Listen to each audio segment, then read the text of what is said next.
أعوذ بالله من الشيطان الرجيم.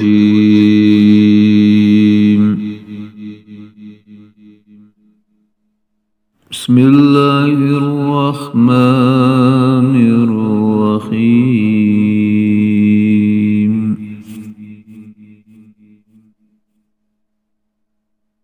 وقالت اليهود عزير ابن الله وقالت النصارى المسيح ابن الله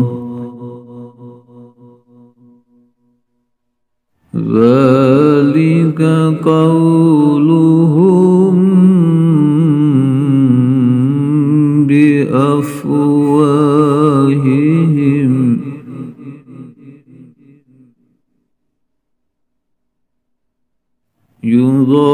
يضاهئون قول الذين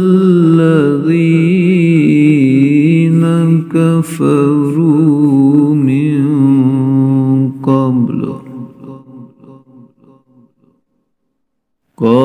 قاتلهم الله أنى يؤفكون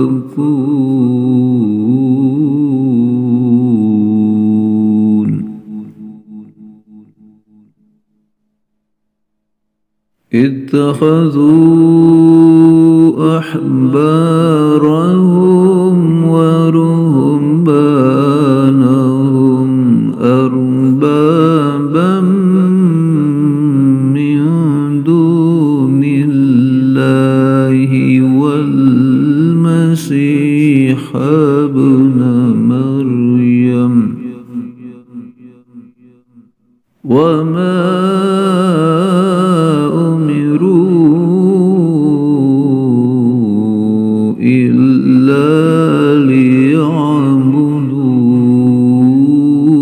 إلها واحدا لا إله إلا هو سبحانه عما يشركون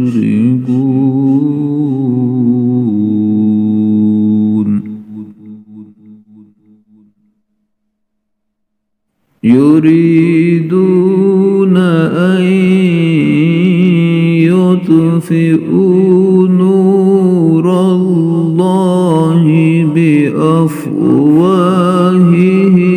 ويأبى الله إلا